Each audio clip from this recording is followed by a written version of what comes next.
Alright, hello cello friends. I thought I would do a video on how to keep your bow straight and to make a nice sound on the cello.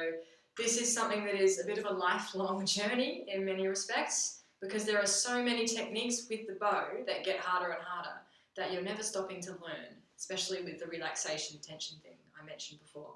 So, firstly, the most important thing about making a nice sound with your bow is to have correct bow hold. This is relaxed just enough so that the bow is not falling out of your hand. You can actually do this above a pillow. So the pillow would be maybe here, and you slowly release your fingers until the bow drops onto the pillow. That is how loosely you should be holding your bow. You can see here my fingers aren't all squashed together like that because that's not very helpful. That's just a claw. I have nice spacings between them. Third finger on the ferrule, this silver bit. I've got my pointer finger on the grip, the black here, and it's really curving around, not just the first knuckle, but almost all the way to my main second knuckle here. And then my other two fingers are just along for the ride. They're not perching on top of the stick or anything. They're just hanging out there. I'm not all the way down the end of the screw either. If I'm too far down this way, this is going to happen because of how levers work. So I'm climbing my way. Actually, another thing in terms of climbing, you can practice climbing up your way like this for a nice relaxed grip. It also looks kind of cool. It's fun. It's hard to be the other way, so I always go to the bottom. Or you can just let it slide through with your beautiful bow hold. Just make sure you don't drop your bow on your cello. That would be bad. Anyway, all right, so we've got this. Our thumb is bent outwards. It's not straight. Yeah, that is a lot of tension coming up into your wrist. That is relaxed. Good and nice, bad and wrong. All right, good. I'm also not placing my thumb. This is a very awkward angle to show you. I'm not placing it across here. It stays on the top, somewhere around the grip. I have it kind of just before the grip. For me, I like having my thumb opposite my second finger for me. Everyone will be a tiny bit different, but this is basically what you'll see every cellist doing. You want it to be relaxed enough that you can actually, your wrist can move. You might have to teach your wrist to do this, but I'm guiding it with this hand and my wrist can move up and down and side to side. These back fingers can come off like they're on a roller coaster going whee!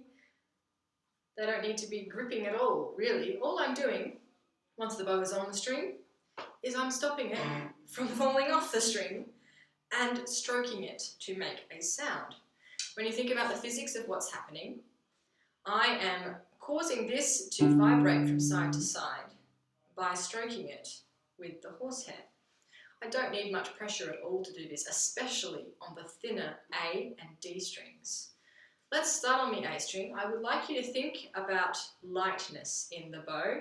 You don't need much. Gravity's doing a lot here. You might even need to ease off on the gravity a little bit.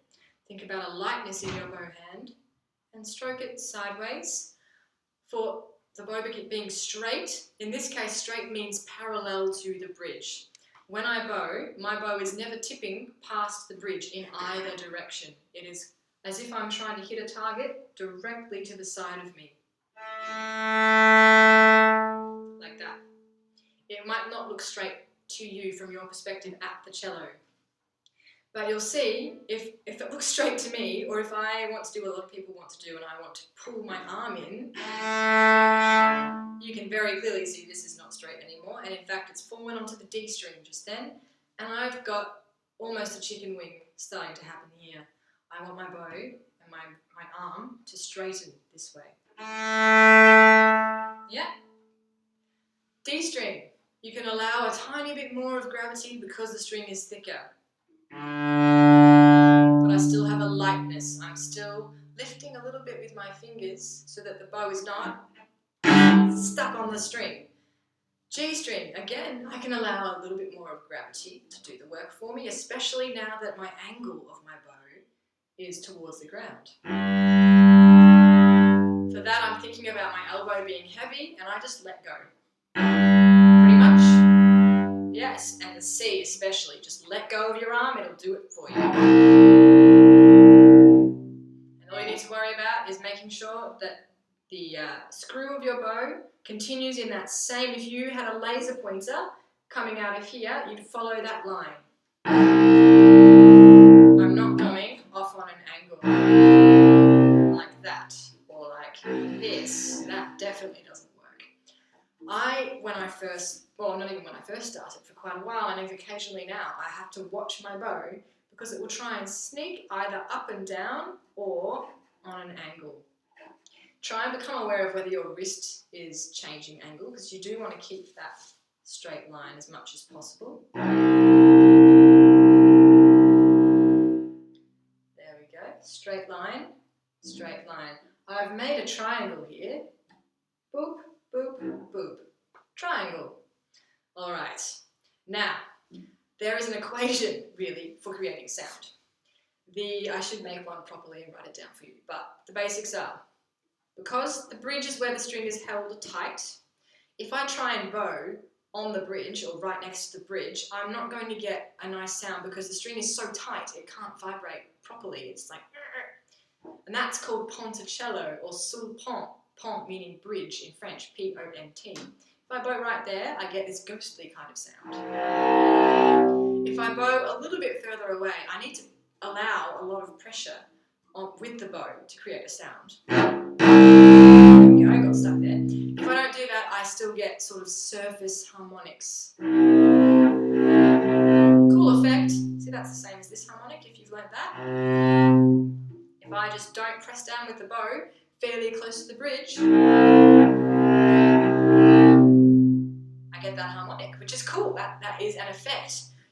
Anything you do, you want to do it on purpose, yeah, not by accident, generally. So you can practice purposely getting just the harmonics. Very, very light and quite a lot of speed. If I try and go really slowly, you kind of get a bit of the sound of the string and a bit of harmonic. The further away we move from the bridge, the less pressure we need because we're far away from the point at which the string is held taut. We can play over the fingerboard, sul tasto, and that's very quiet sounding. Once you're over the fingerboard, you don't need to go any further over. Your fingers are going to be here, yeah? You just need to be over the end of the fingerboard. And no pressure at all. I can play very slow bows here without it getting stuck. If I try and play a really slow bow close to the bridge and I need more pressure, it's easier to get stuck there. Once the string is vibrating, finding the easiest possible amount of pressure for the bow to continue the same motion is tricky. You also need to think about, this is your hand. As you bow away, your hand gets further away, and therefore you need to press a little bit with this finger to put some tension back into the bow here. Otherwise, as I bow, if I don't adjust as the point of where the pressure is moves away, I lose some of that tone. Can you hear? If I allow this finger to press in a little bit, it comes back. So there's that calculation. If you're really close to where your hand is, you've got all the weight of your arm and the weight of your body coming into the bow. So you almost need to think about lifting a little bit. If I let all of my weight go into that, it gets stuck. Opposite here, if I don't do anything, I get a really light sound, which is perfect for tremolo. I'm not pressing really. I can if I want, but that puts a lot more tension down my arm. So I tend to, in tremolo, I don't go too close to the bridge unless I want sul pont, cool sound. I go quite far away. Yeah. If I don't press at all, harmonics. If I press, that keeps the same sound. So you're having to adjust to keep the same sound. That in itself is a huge bowing exercise, especially if you decide you're going to try and do something like count to 10 and have the same sound with no stops of the bow. Can I do it? We'll find out. 1, 2, 3, 4, 5, 6, 7, 8, 9, 10. Whoa, just. These are all things you can do, especially if you're having a day of, oh, I don't feel like practicing, oh, pieces are hard. Just do some bowing. You can make up your own exercises. You don't have to always do what's in the technical workbook, or you might start with an exercise from that book and then expand it. I spend a lot of time just doing open string bowing or string crossing. Maybe you might practice crossing between two strings in one bow like this. Because then you have to think about, is my bow straight? And also lighter, slightly heavier pressure because this is a thicker string. So I allow a bit more weight from my hand. And then you can do it really quickly. Good fun. And then you can do sautier bowing, which is no slurs, really fast. Again, it's usually in the middle or the upper half.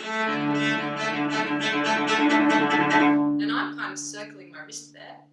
All these tiny little details. You can do just that tiny amount. Quite hard to control. Same with spiccato. A lot of you have done spiccato. You find the balance point of the bow. I'm just giving you everything here. You can pause the video as you need to. There's the balance point of the bow. It's about 1/3. That's where it bounces the best. That is a combination of letting it do all the work for me and introducing a little bit of sideways motion with my fingers and my wrist. Again, if you want to do a session on spiccato, start all the way over here. See how bouncy that is. Oh, I just saw rosin dust go into the sun. That was exciting. So bouncy. Get a bounce going. Very hard to just get one string up here. There's not much control. So I start to slowly move it down the bow. And then you can get some more horizontal. And there we go. And then controlling that at different speeds. I can do it quite fast now. Oh, tricky. And you'll find that in some of your scales. And again, I'm starting to get some tension in my shoulder there, so I need to work on relaxing and just doing the minimum amount of effort because musicians are lazy and we don't want to do more work than we need to make this happen. Okay, that is most of the cool stuff I wanted to show you with the bow and tone production. One other technique actually, col legno with wood. Flip it around. I'm still sort of a little bit emulating a bow hold in that I'm controlling it with these two fingers. Gently with the wrist, no arms please, the wrist. Cool sound. Sounds really creepy if a whole orchestra does it. If you have some fun recording yourself on the cello, try recording lots of layers of this with different notes or different strings. If you add fingers, that kind of percussive sound changes.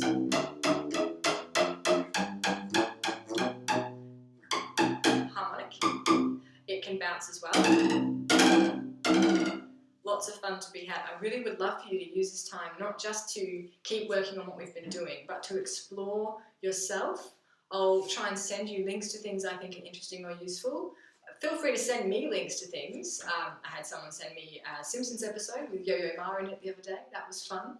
He's amazing. Oh, so good. If you have not listened to Yo-Yo Ma, YouTube him playing anything. He is extraordinary. Anyway, I'm getting distracted and you're probably bored of watching a video by now. So go and play with the bow.